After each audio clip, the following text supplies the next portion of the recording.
Dieu saint, Dieu très haut, demeure au milieu de nous. Loin de ta voix, préserve-nous.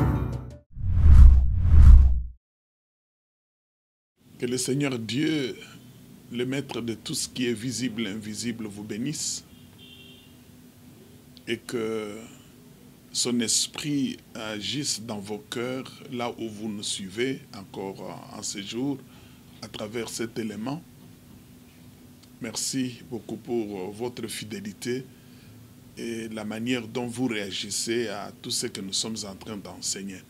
Nous sommes en train de parler de la délivrance des envoûtements. Si le Seigneur le permet aujourd'hui, on pourra peut-être terminer cet enseignement pour commencer un autre enseignement sur la délivrance lors de la prochaine émission. Mais avant cela, j'aimerais vous dire, bien-aimés, que par la grâce de Dieu, nous avons écrit plusieurs livres que nous mettons à la disposition de tout le monde, des enfants de Dieu, des serviteurs de Dieu, et même des gens qui ne connaissent pas le Seigneur, parce que ce sont des livres inspirés qui s'adressent à tout le monde. Nous avons écrit des livres sur la délivrance et nous avons aussi écrit dans d'autres livres. Nous avons écrit par exemple les livres sur le pacte, nous avons écrit les livres sur la prière d'autorité, nous avons écrit un livre sur la vie de prière de notre Seigneur Jésus-Christ. C'est une étude biblique.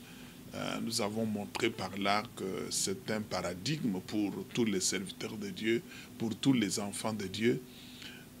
Nous avons écrit les livres sur la lettre à un prêtre catholique. À travers ces livres-là, nous essayons de démontrer, en nous basant sur la Bible, que Jésus-Christ qui est adoré dans l'Église catholique, disons, Marie qui est adorée dans l'Église catholique, excusez-moi, n'est pas la mère de notre Seigneur Jésus-Christ, c'est un autre personnage.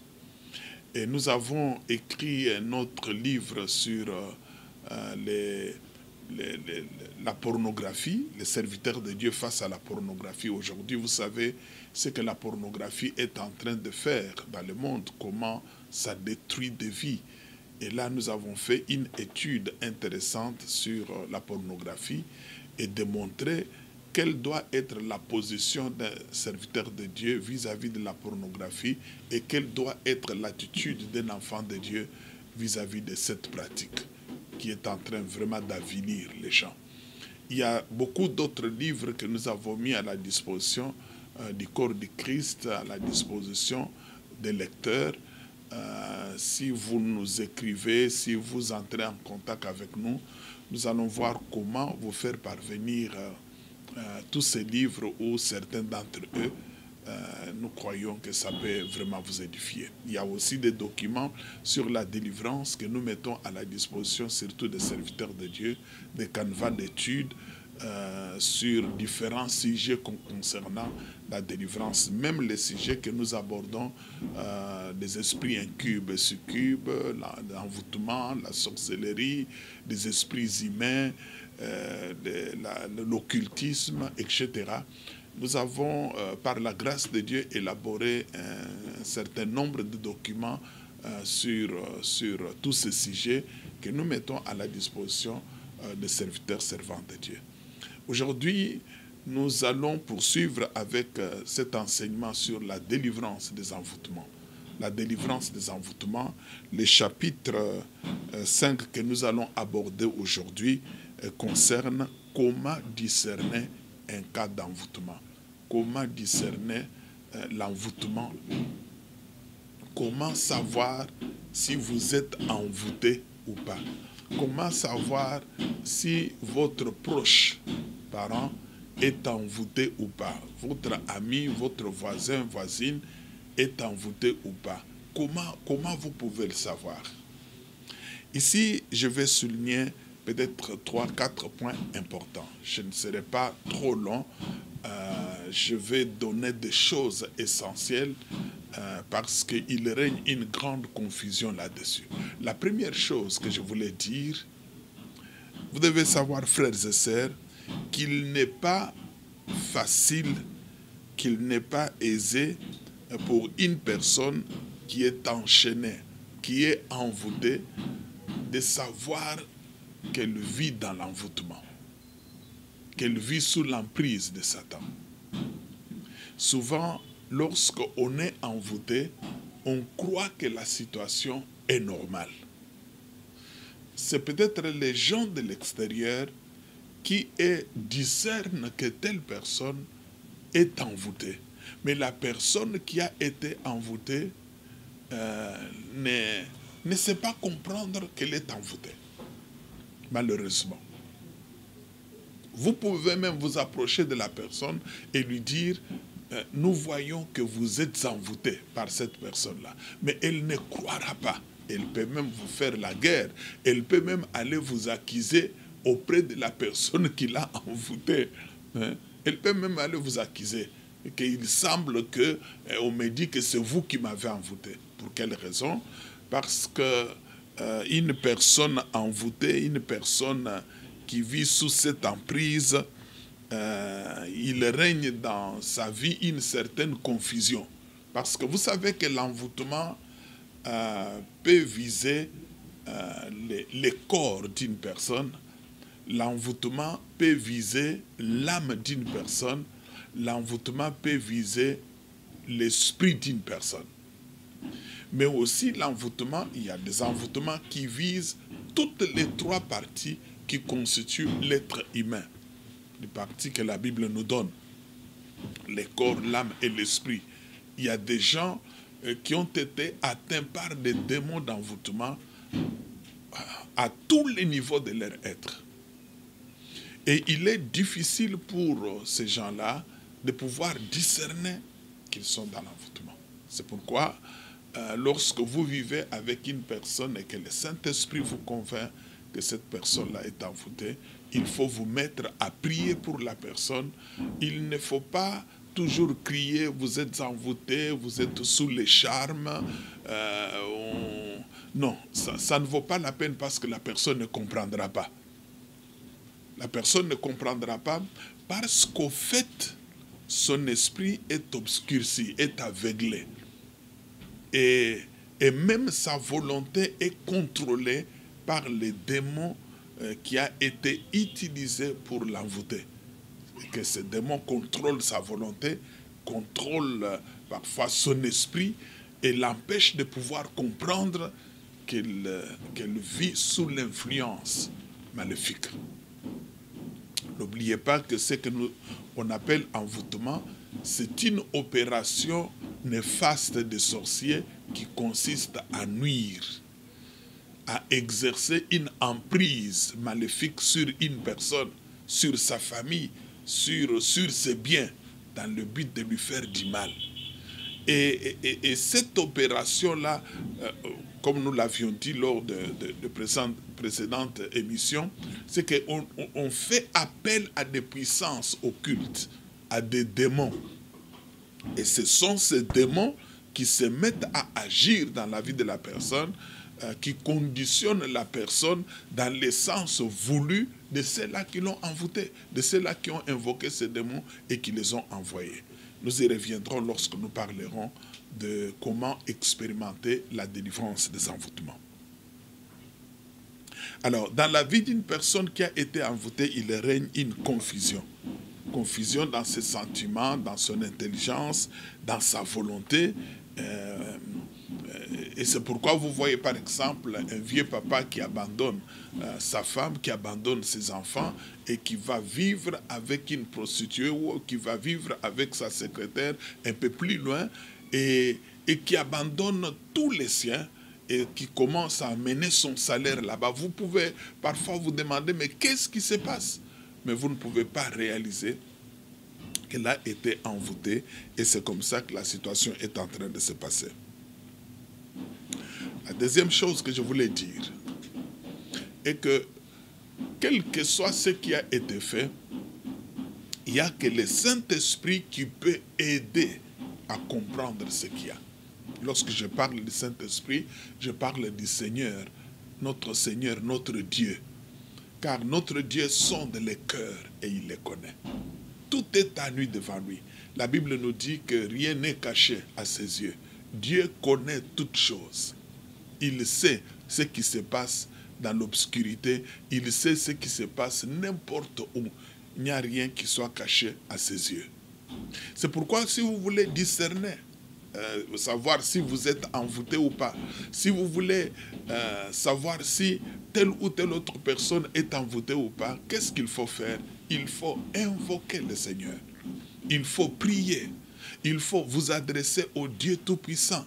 Il faut vous adresser à notre Seigneur. Dans sa parole, il dit, « Invoque-moi, je te répondrai, je t'annoncerai des choses cachées, des choses que tu ne connais pas. » Il y a beaucoup de choses que nous ne connaissons pas quant à ce qui concerne ce qui nous arrive, les limites qui nous sont imposées, la souffrance à laquelle nous sommes soumis, ou tout un tas de difficultés que nous subissons. Nous ne pouvons pas comprendre. Il y a des gens comme ça qui vivent des envoûtements de génération en génération. Vous vivez ce genre de situation. Arrêtez-vous. Ne forcez pas les choses. Vous avez déjà fourni des efforts, mais vous vous apercevez que tous les efforts n'aboutissent à rien. Qu'est-ce qu'il faut faire? Tournez-vous vers Dieu. Mettez-vous à l'écart. Allez en retraite. Restez devant le Seigneur. Parlez-lui. Demandez à Dieu de vous éclairer.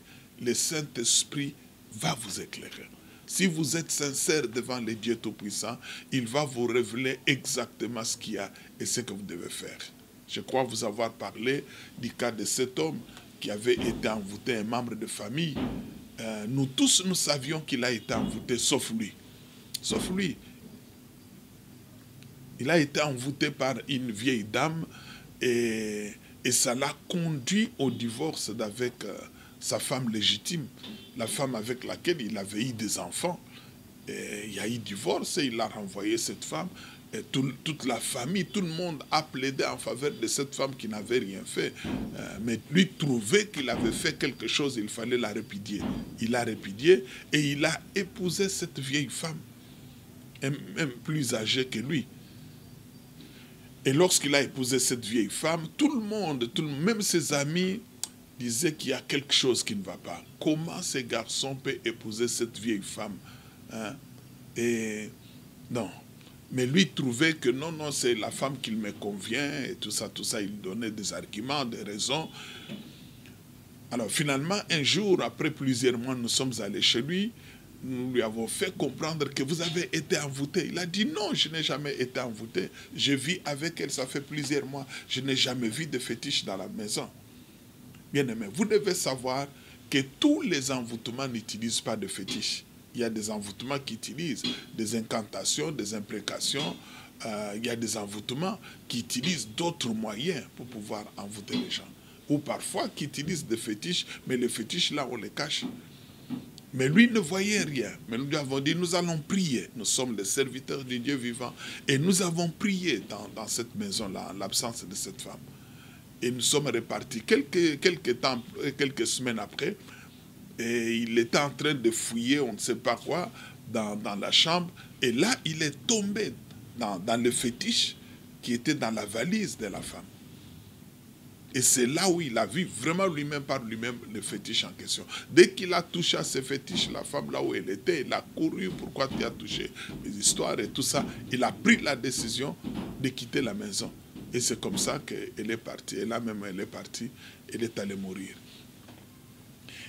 Mais l'homme qui avait été envoûté ne savait pas qu'elle était envoûtée. C'est ça ce qui arrive. Je ne sais pas ce qui se passe dans votre vie. Mais il n'y a que le Saint-Esprit qui le sait. Le Saint-Esprit sait ce qui a été fait. Ce qui fait que vous puissiez oublier votre femme légitime. Vous puissiez oublier même vos enfants. Vous commencez à prendre soin d'une autre femme que vous n'avez même pas épousée. À prendre soin de ses enfants.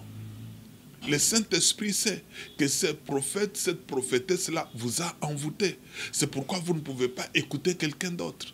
Vous avez même quitté votre église d'origine, là où vous êtes converti, là où vous aviez commencé à grandir spirituellement, et vous vous êtes laissé entraîner par cet homme, cette femme qui vous a envoûté, qui vous a aveuglé. Et vous ne pouvez pas dire non à tout ce qu'il dit. Tout ce qu'il dit, c'est la parole de l'Évangile. Le Saint-Esprit seul sait que vous avez été envoûtés. Paul disait aux Galates, Galates dépourvus de sens, qui vous a ensorcelé?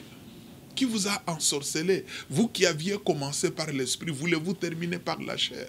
Il y en a beaucoup comme ça qui ont été ensorcelés. Vous voyez quelqu'un qui avançait très bien dans le Seigneur, qui prêchait, qui priait pour les gens, qui chassait les démons et tout ça. Mais il se retrouve aujourd'hui en train de vivre dans l'adultère, en train de vivre dans l'impudicité, en train de vivre dans l'hypocrisie. Frères, sœurs, réveillez-vous de votre sommeil. Il y a une autre puissance qui est en train d'agir sur vous. Si vous doutez de cela, restez, soyez sincères devant le Seigneur. Écoutez Dieu vous parler. Et le Seigneur va vous éclairer et il va vous libérer.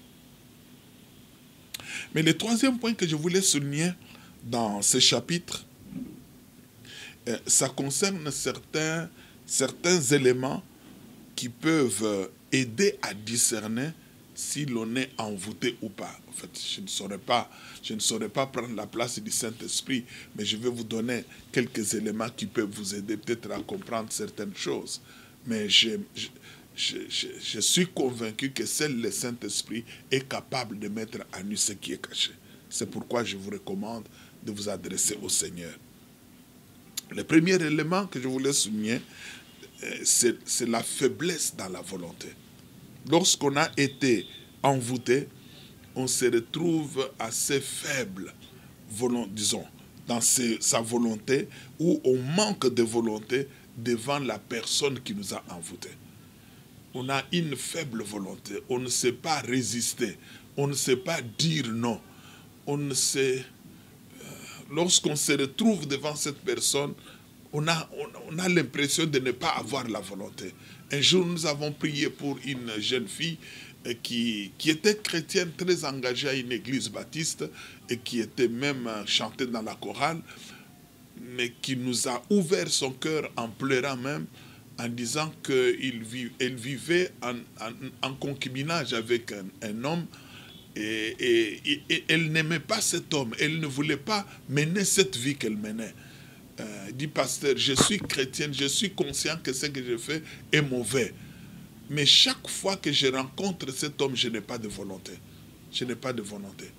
Et tout ce qu'il me demande de faire, je suis obligé d'exécuter. Sortons, nous sortons. Allons à l'hôtel, nous allons à l'hôtel. Tout ce qu'il me demande de faire. Mais lorsque nous nous séparons, je pleure, je demande pardon à Dieu, je prends des décisions, je dis, dès que je le vois, je vais lui dire, c'est terminé, je ne veux pas de toi, tu m'entraînes dans le péché.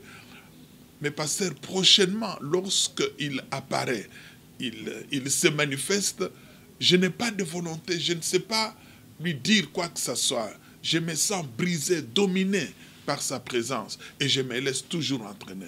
Et cette fille dira, pasteur, aide-moi, aide-moi. Je ne sais pas ce qui se passe. Il y a des gens comme ça qui manquent de volonté devant des gens qui les ont envoûtés, qui les ont ensorcelés.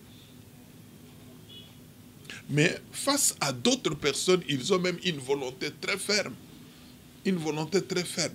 Mais face à la personne ou aux personnes qui les ont envoûtés, ils n'ont pas de volonté. Ils s'exécutent facilement. Patron, donne-moi, est-ce que je peux avoir 5 000 $ là? Bon, ça ne fait rien. Remplis les bons. Et il sort l'argent sans savoir pour quelle raison. Parce qu'il a été envoûté. Et devant cette personne, il n'a pas de volonté. Mais devant d'autres personnes, non, je ne peux pas sortir l'argent, vous savez, et tout ça. Mais dès que celui-là se pointe, il n'a pas de volonté. Mais parfois, l'envoûtement peut se manifester un autre élément par un attrait ou un attachement toujours irrésistible auprès d'une personne pour lesquels le charme a été fait. Je peux donner les cas, par exemple, des musiciens qui vont contacter des féticheurs, des magiciens, des marabouts pour avoir des succès. Au fait, le succès, là, c'est quoi? On fait appel à certains esprits qui viennent travailler, envoûter la population, envoûter les gens qui écoutent la musique. Et ces gens deviennent des fanatiques. Ils ne peuvent pas faire autrement. Ils sont capables de dépenser n'importe quelle somme d'argent pour ces musiciens-là. Ils deviennent des fanatiques. Même si ces musiques-là ne vaut même pas la peine, ça ne respecte même pas les normes artistiques. Mais vous voyez, les gens sont attachés, les gens vénèrent, adorent pratiquement les musiciens en question. Mais ils ne savent pas qu'ils ont été envoûtés. Dans notre pays, il y a des anciens musiciens qui se sont convertis, qui ont accepté le Seigneur et qui ont témoigné de ce qu'ils faisaient. À l'époque où ils faisaient des succès, beaucoup de gens ne savaient pas que ces musiciens avaient été contactés de féticheurs, de magiciens. Ces musiciens avaient été contactés de satanistes. Il en est de même aussi dans le monde. Il y a des grands musiciens qui ont fait des alliances avec des puissances des ténèbres pour pouvoir avoir des succès. Et à travers leur musique, ils permettent aux démons d'agir sur les gens. Et ces gens-là sont ainsi envoûtés, enchaînés. Et leur volonté, sentiment contrôlés.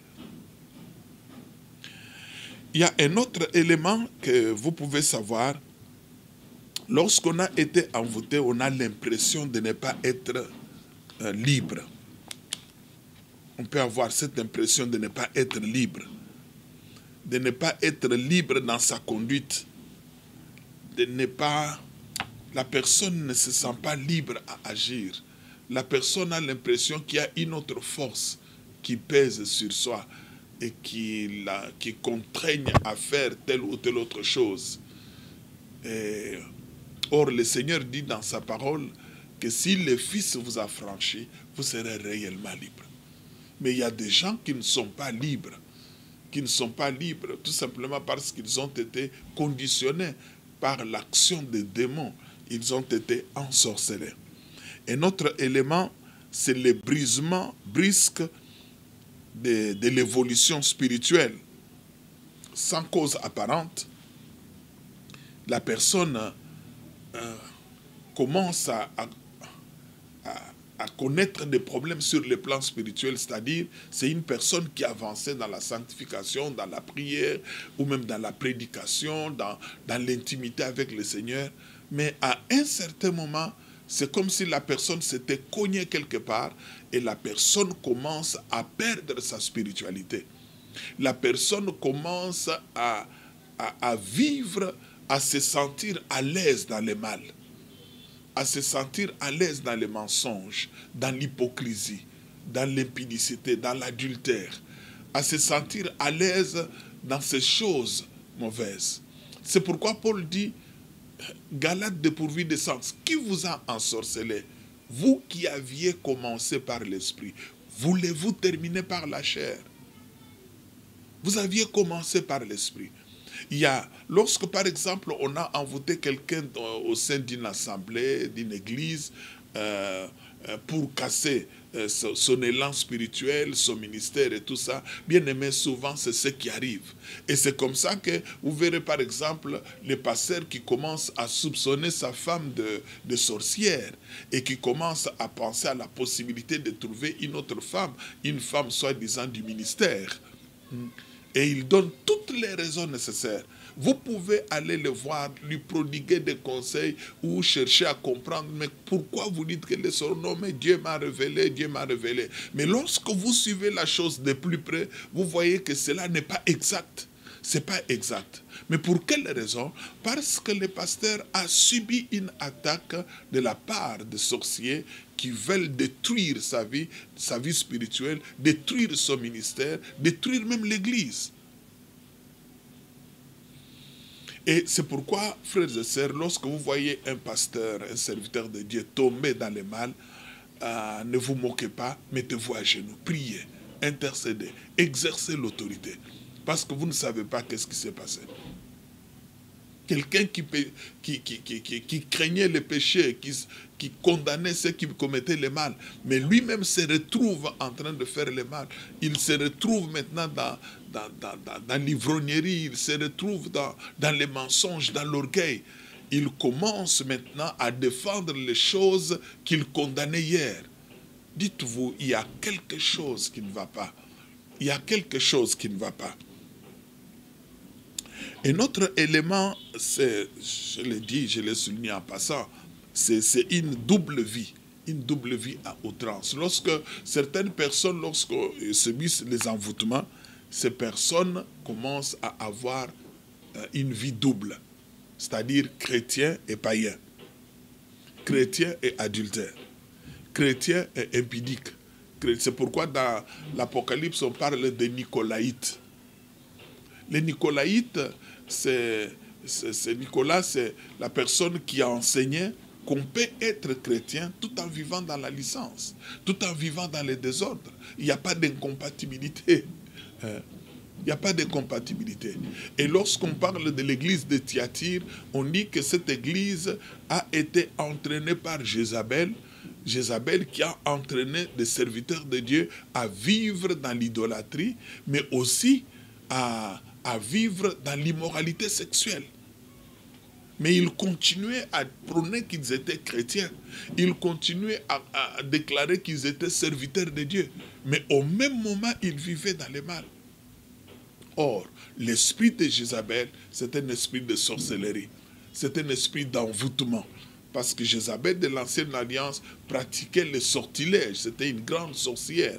Et lorsqu'on parle de Jézabel dans cette église de Thyatire, il ne s'agissait pas, bien sûr, d'une Jézabel, de l'épouse d'Akab, mais il s'agit de l'esprit de Jézabel, qui est un esprit d'envoûtement, qui agissait sur les gens. C'est le même esprit aujourd'hui qui agit sur beaucoup de soi-disant serviteurs, servants de Dieu, qui agit sur beaucoup des enfants de Dieu, des gens qui avaient accepté le Seigneur, qui étaient zélés dans des choses de Dieu. Mais à un certain moment, cet esprit a commencé à travailler et se sont retrouvés envoûtés et ils commencent à mener une vie double, une vie d'hypocrisie. Tout en lisant la Bible, tout en sachant que le Seigneur dit que les hypocrites n'hériteront pas le royaume des cieux. Mais ils continuent à vivre dans l'hypocrisie. Ils continuent à vivre dans les mensonges. Ils continuent à vivre dans l'adultère et dans beaucoup d'autres choses mauvaises. Frères, sœurs, qui vous a envoûté? Vous qui aviez commencé par l'esprit, voulez-vous terminer par la chair? Le Seigneur va bientôt apparaître. Dans quel état vous allez recevoir votre roi lorsqu'il apparaîtra? Dans quel état? Avec quelle robe? Tachetée ou bien une robe blanche? Il y a un autre élément qui peut vous aider à comprendre si vous êtes envoûté ou pas. C'est des maladies inexplicables. Je vous avais dit que l'envoûtement peut atteindre le corps, ça peut atteindre la chair. Toute maladie ne provient pas de Dieu, au fait, ne vient pas de microbes. Il y a des maladies qui proviennent des démons. Il y a des maladies qui proviennent bien sûr des microbes, de ceci, de cela, tout ce que la médecine nous enseigne aujourd'hui. Mais il y a des maladies qui proviennent bien sûr des démons. Des maladies qui sont dues au fait que nous avions été envoûtés. Des maladies qui proviennent des microbes et consorts, ces maladies-là, on peut les guérir à travers les traitements, on peut les guérir à travers tout ce que la science est en train de proposer. Mais lorsqu'il s'agit de maladies d'origine démoniaque, c'est difficile qu'on puisse les traiter avec les médicaments et tout ça. Là, qu'est-ce qu'il faut faire? Il faut exercer l'autorité. Mais parfois, vous pouvez constater des maladies qui proviennent des microbes, mais qui sont créés par des envoûtements. On peut soigner ce genre de maladies plusieurs fois, mais on n'arrive pas à les guérir. La même maladie, une autre personne est en train d'en souffrir et lorsqu'on soigne la personne est guérie. Mais lorsqu'une autre personne arrive avec la même maladie, les mêmes symptômes, les mêmes microbes, on administre les mêmes produits pharmaceutiques, ça ne donne rien. Ça ne résout pas le problème.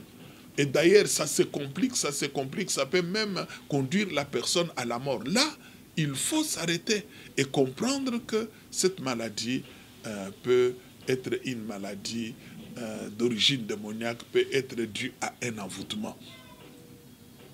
Alors, lorsque c'est dit à un envoûtement, il faudrait faire intervenir les serviteurs servants de Dieu qui peuvent, bien sûr, prier pour la personne, briser l'envoûtement et ordonner aux démons de partir.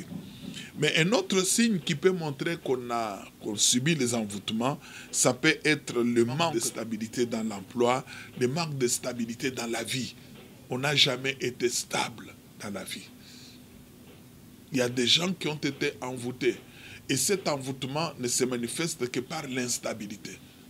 Et vous pouvez tout faire. Vous pouvez mettre à la disposition de la personne tous les moyens nécessaires pour lui permettre d'être stable dans la vie. Ça ne réussira jamais. Pourquoi? Parce qu'il y a une action démoniaque. Un autre élément, et ça peut être, je l'avais souligné lorsque j'ai donné des détails concernant la manière dont les envoûtements se manifestent, c'est que ça peut être des troubles au niveau de son foyer, au niveau de sa famille, au niveau par exemple de l'homme et la femme. Ils vivaient en harmonie, ils s'aimaient beaucoup, mais à un certain moment, bon, sans raison apparente, et ils commencent à se chamailler, ils commencent à s'affronter, c'est des menaces, et finalement, c'est la rupture, c'est le divorce. Mais si vous les faites asseoir, vous posez des questions pour savoir qu'est-ce qui a été à la base de cela, vous ne trouverez pas quelque chose de grave. Vous ne trouverez pas quelque chose de grave. Et bon, mais eux-mêmes ne comprennent pas comment ils en sont arrivés là. Tout simplement parce qu'ils ont été envoûtés. Envoûtés par un sorcier qui était jaloux, envoûté par un ami, par une amie, envoûté par quelqu'un dans le quartier, envoûté au contact avec d'autres personnes. Et à cause de cela, bon, les foyers, la famille est dissoute, c'est fini, c'est la séparation. Et les enfants commencent à s'affronter. Les uns partent avec papa, les autres avec maman. Il n'y a pas de famille. Et ça devient un problème. Et lorsque vous êtes exposé à ce genre de problème, arrêtez-vous. Ne continuez pas à dire non, moi j'ai raison, elle a tort, tout ça, lorsqu'il avait fait. Non, arrêtez-vous. Arrêtez-vous, asseyez-vous, restez devant le Seigneur, demandez à Dieu, qu'est-ce qui nous arrive? Nous n'étions pas comme ça. Pour quelle raison nous nous retrouvons devant une telle situation? Qu'est-ce qui se cache derrière cela? L'apôtre Paul disait aux Éphésiens, et nous n'avons pas à lutter contre la chair et le sang, mais nous avons à lutter contre les dominations, les principautés, les autorités, contre les esprits méchants. Il se peut qu'il y ait des puissances de ténèbres qui sont en train d'agir contre vous. Je n'ai pas le temps de vous donner toutes ces expériences que nous avons faites dans la prière pour certaines personnes et où on a découvert que le problème n'était pas à leur niveau, le problème était à un autre niveau, dans une autre dimension. Des personnes ont été envoûtées. Ici, je ne voudrais pas dire que je ne reconnais pas la responsabilité de l'homme ou de la femme ou des gens dans ce qui leur arrive. Non, je reconnais que parfois nous sommes responsables de ce qui nous arrive. Mais ici, je voudrais dire qu'il y a des situations qui arrivent parce que nous avons été envoûtés. Parce que la famille a été envoûtée. Parce que la femme a été envoûtée.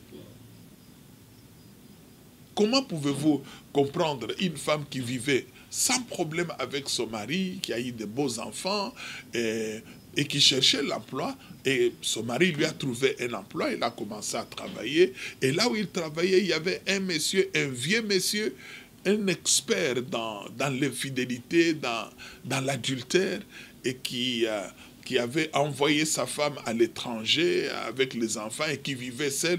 Et sa spécialité, c'était de prendre des femmes d'autrui.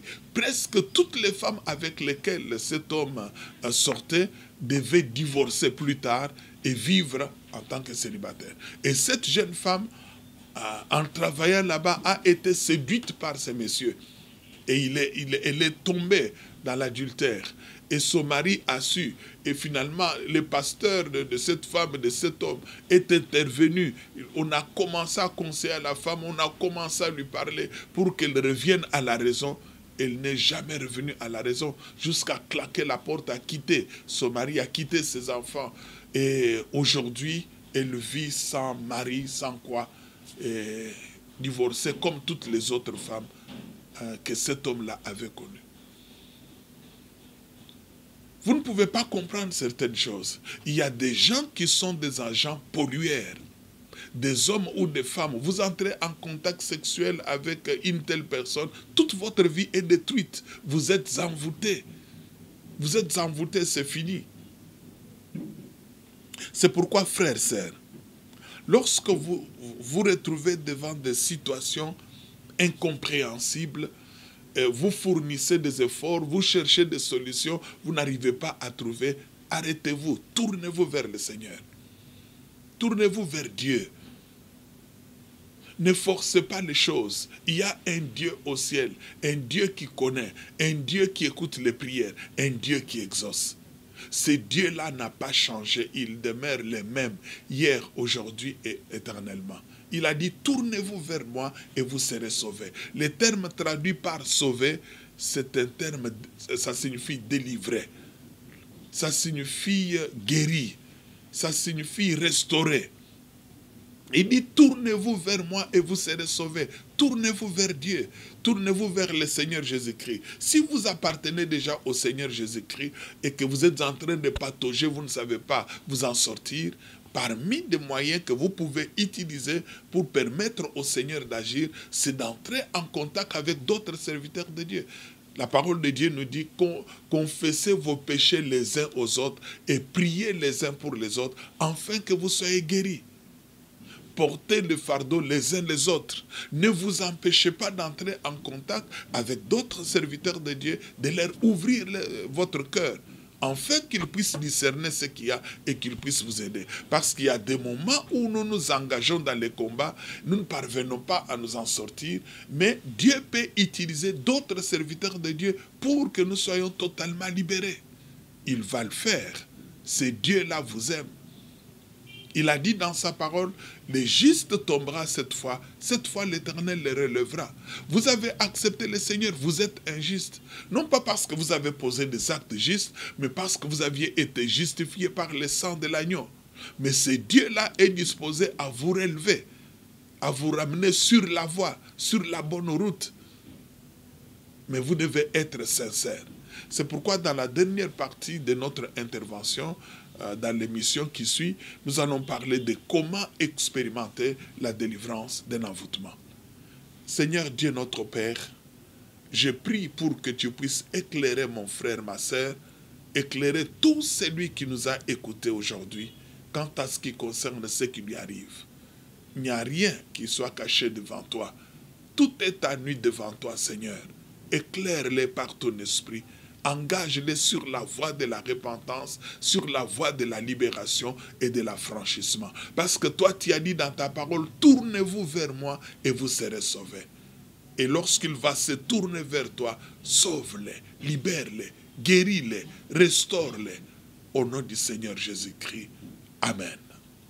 Dieu saint, Dieu très haut, demeure au milieu de nous.